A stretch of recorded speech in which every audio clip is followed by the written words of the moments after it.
Happy New Year! This is my first video of 2019, and it's still technically January 1st in most of the world. It's 12:30 here on the 2nd, but whatever. Yeah. Happy New Year, it's 2019, if you celebrate the year, which you should. But if you don't, then happy Tuesday.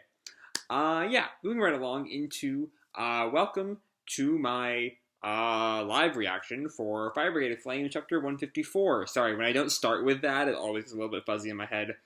Anyway, when we last left off, Maki's brother, detective with the army or something, was investigating another lab when he got attacked by a suicide bomber and injured, prompting the army to launch a new investigation of the Nether after our original investigation of the Nether a couple years ago. And in rounding up both the 2nd Brigade and the 8th Brigade to that, the army has also requested Maki to rejoin the army. And Hinowa surprisingly wants her to do so, even though she does not want to. And that's where we leave off. Moving on to Chapter 154. We have what I think is a flashback. Because we're at the Oze mansion. Danrou and Maki seem to be talking about Maki joining the 8th Brigade. So Danrou asks, "So, you want to leave the army?" "I don't think I can pass up this opportunity. They're really busy and in need of good people. But the army also has great opportunities to do something important." "No. I want to join the Fire Force to help people." Chapter 154, The Path I Chose.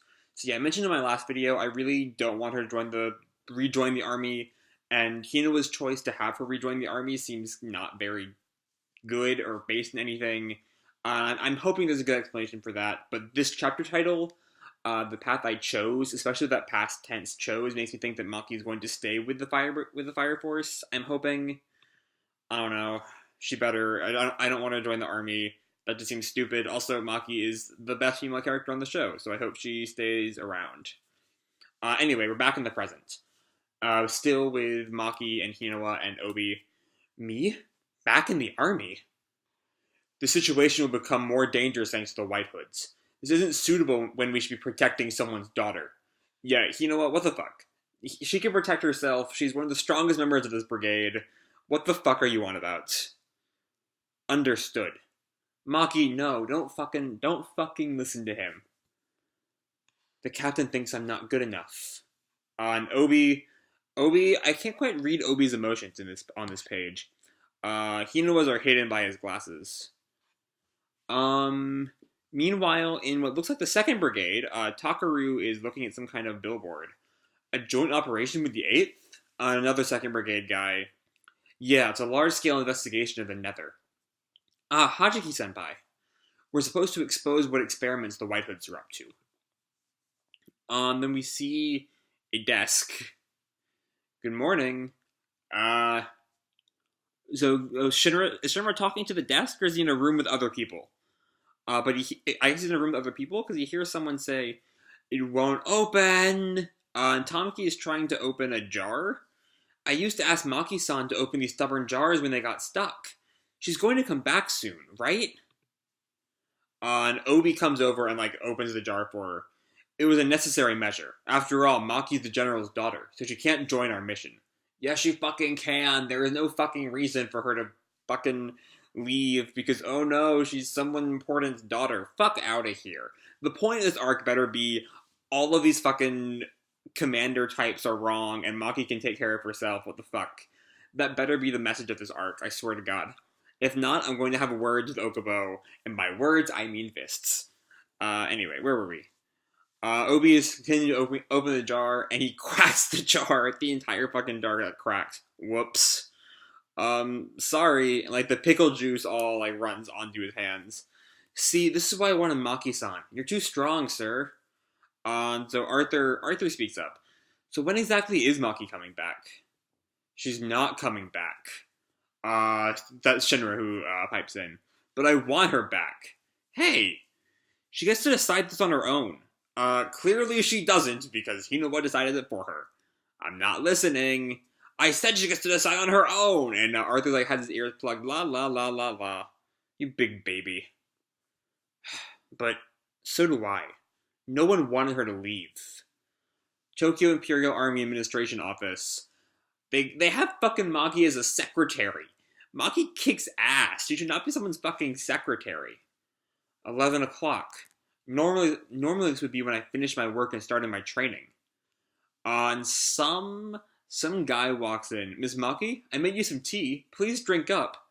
Lieutenant General Sushimasa. Too many S's and shows in there. Lieutenant General Sushimasa. Sorry, I'm not quite done yet. It's okay, Maki-san. You just need to sit back and relax. We have her standing at attention somewhere. Good job, Miss Oze. I'm Captain Hirauka. Good morning, Captain Hirauka. Looks like they want to take care of me. And she walks past some army guys. That girl's General Oze's daughter. Yeah, so beautiful. Our Empire's guardian fathered a celestial maiden. Poor Maki, going from a group of people who fucking respect her and think she's competent and can kick ass and recognize that she's competent and can kick ass, to these guys who are ogling all over her. Maki deserves better than this, alright? And a woman comes to Maki's desk. Good morning. You have the night off? Yeah, I got plenty of free time. We got a lot of perks here, don't we? Quiet workplace surrounded by the elites. Take your pick of any around you. And the pay's great, too. Yeah. They always say we're just so cute. We're loved and treated with kindness. It's as if we're better than others because we're pampered. This is the lap of luxury. Welcome to our resort. Even though we're still just secretaries. Yeah, there's no way Maki's gonna stay here for long, alright? Maki's gonna tire of this and come back to the 8th or something. I don't know. And so we cut to Hinoa, who's playing with a little figurine 8. Or no, it's Maki who's playing with figurine 8, and she has the image of Hinoa telling her to go back to the army. The other secretary notices what Maki is messing with. What do you got there? An 8th medallion? That's... Yeah, they give it to all recruits. We have a shot of the 8. And there's Danrou looming over the two secretaries. Good morning, Maki-chan. And here's Danrou being the whole doting father even at work thing. General Oze? Wait, Maki-chan? And Danrou is not paying any attention to the other secretary. I'm so happy you're back. The Guardian of the Empire calls his daughter Maki-chan? Well, I'm bouncing. She just gets the fuck out of there. Bye. And Maki, can't make eye contact with her dad, whose eyebrows, by the way, are still breaking the panels over there. I just came back to where I belonged. A domesticated cat should go back home. Yeah, she is not staying with these guys. I can already tell that's not where the story's going. Maki-chan, are you upset? Maki still can't make eye contact. You promised to protect people, but you also promised to avoid dangerous fights, didn't you? And you can't break promises. Dangerous fights is what she's good at. Lieutenant Hinoa of the 8th tricked you. And that finally gets Maki's attention. Anyway, I'm glad you're back now. I'll speak with you when I get some time. And he leaves, and Maki's left alone with her own very not terribly good thoughts. It's not my dad's fault. He's just worried about me. Lieutenant Hinoa is too. But what bothers me is that neither of them trust me. I worked so hard. Both of them were so strict. And she flashes back to Hinoa. Don't strain yourself in training. Take your time. So strict. And she puts her hands over her head. Did I work too hard? Ugh. And then the other secretary comes back in. The cat locked indoors has its own problems, and the outside world just doesn't understand, does it? Wait. Did she overhear the cat metaphor that Maki used, or is there something else going on? Is that secretary in on something? I don't know. But that's all we see of them for now, because now we're back at the 2nd Company base.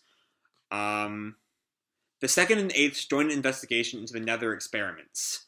Have Victor, Obi, and Hinoa staring up at the 2nd Brigade, or they're inside looking at Gustav Honda, who is his head is, like, attached to the ceiling?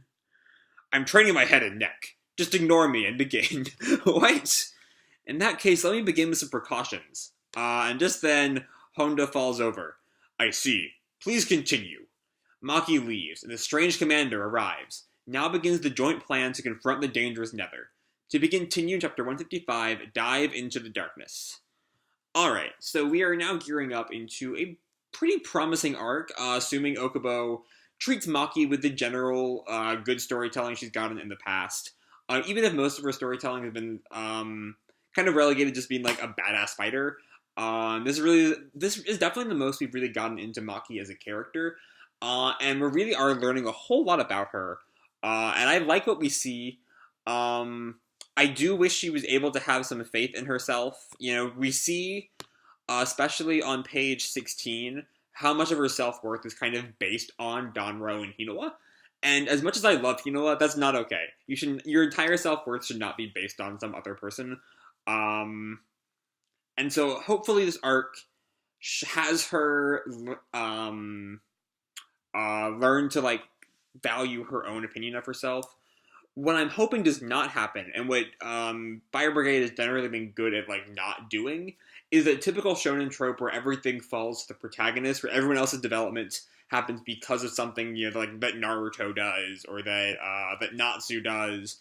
I'm hoping Shinra does not really play a big part in Maki's development in this arc. I want Maki to really develop as her own person, especially given that Maki and Shinra don't really have that much of a relationship besides being, like, co-workers.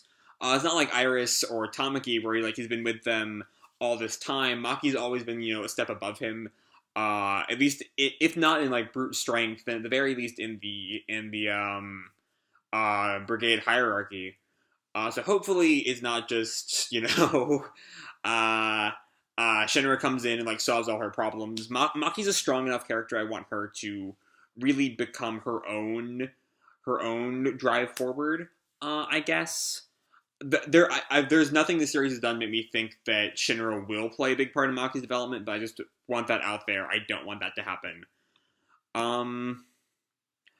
There's so much good work with, like, eye contact in the scene with Danrou and Maki, as we see how uncomfortable Maki is where she is as, like, a secretary, and how, like, really Maki does not really come alive until she's, you know, on the battlefield or in the training room, or, you know, with people who actually respect her talents, which Danrou just doesn't do. And I imagine Danrou's arc will definitely revolve around him coming to accept that his daughter does dangerous things. Just like he accepts his son does dangerous things. There isn't really getting any... You can't really get around the I guess, sexism in the way Danrou... The difference in the way Danrou treats his son and his daughter is very stark.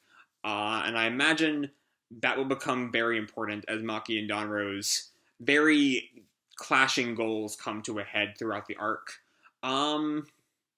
But yeah, we're still very much in the early stages of the arc, and it will be quite a while until we actually see any of this come to fruition. But yeah, there's a lot to think about with Maki in the coming months, so we can think about that when new chapters come out. So I'm going to leave this video off here. I enjoyed this chapter and hope you all enjoyed the chapter, that's what I meant to say, sorry. Hope you all enjoyed the chapter and the video. If you did, feel free to drop me a like or subscribe, or fill out my straw poll down below. I forgot to mention that. The straw poll is up until the 15th, so you still have another 2 weeks to fill that out. So yeah. Or do whatever the fuck you want. I don't really care. And as always, people, keep kicking ass, and I'll see you in the future. Bye!